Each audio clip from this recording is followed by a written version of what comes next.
All right. Okay. Hey, I'm Paul Gutricht. I'm a therapist in West Los Angeles. I work with couples, individuals, I work with families. And to paraphrase something Harville Hendricks and his wife Helen McKelly Hunt once said, it's not so much the things couples bring in, but how they talk about them. Okay, it's about communication. So much of your relationship can improve just by working on your communication with your partner, each of you taking care of each other to get more of what each of you want.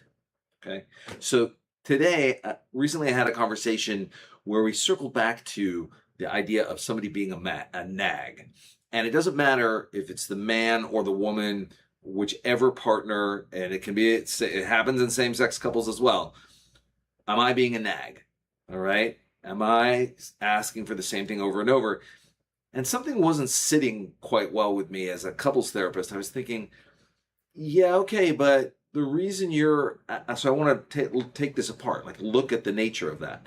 The reason you're asking for the same thing over and over is because it's not happening, right? So maybe you've come into an agreement about who's going to do the dishes and when, and then if that's not happening, someone's not upholding their part of the agreement. So then why are you a nag when you're asking someone to uphold the other side of the agreement, right? And so then I thought, okay, well, if the person repeatedly asking is quote unquote the nag, who's the other person? Who's the person accusing them of being a nag, right? So it's not a great word, neither is nag, but I came up with shirker, okay? The other person is the shirker. They're shirking what they've agreed to do, right? Now, this is different from unspoken agreements, which I'm really trying to figure out and talk a lot about. When if you don't know that your partner expects you to do something, how are you going to do that, right? So you keep hearing the same thing over and over again.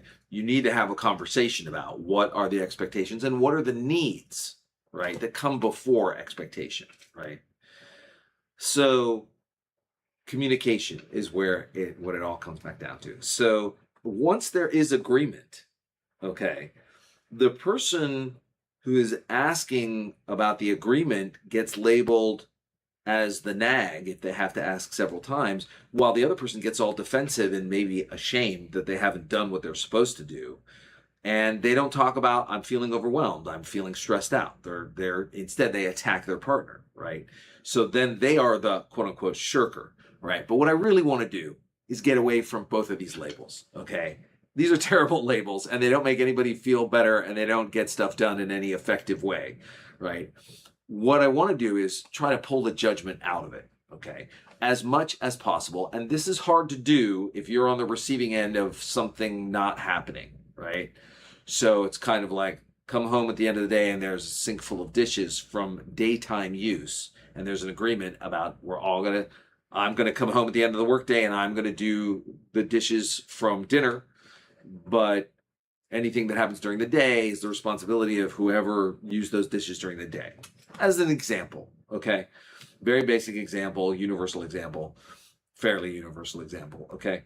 And so what I want to do is come home and not go, you slob, I can't believe we talked about this and you didn't do them and now it's on me and blah, blah, blah, blah, blah, right? I want to go for as much as possible. How do I pull the judgment out? How do we get to, okay, I need to talk about the agreements we made because it's not working right now. There's still dishes here. So I want to check in with you. How are you? What's going on?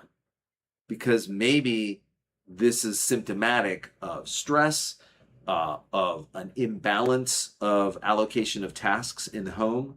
All right, I know I'm sounding a little scientific now or a little more clinical and dry, but that's the point. If I can pull out the emotional impact or valence or heat, then we're going to be able to come to solutions that let us get to where we want. Because where we want to be, is in a loving relationship. We want to feel good. We want to be in a caring relationship. So if you think you are not at the moment, you're not alone, but it's just a question of, how do I get back? How do I hold that goal as a North Star for our relationship?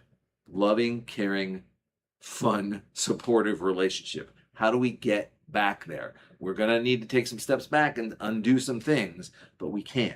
You can. Okay? It is useful to work with someone to help you kind of figure out ways that you're communicating to see how to make it safer. But there's also a lot of great books out there like Messages, like Fight Right. You're going to have to look up those titles. I've mentioned the authors before.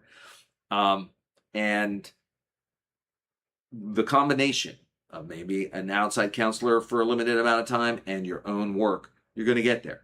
Okay? All right. Have a great 4th of July weekend, and we'll continue next week. Thanks.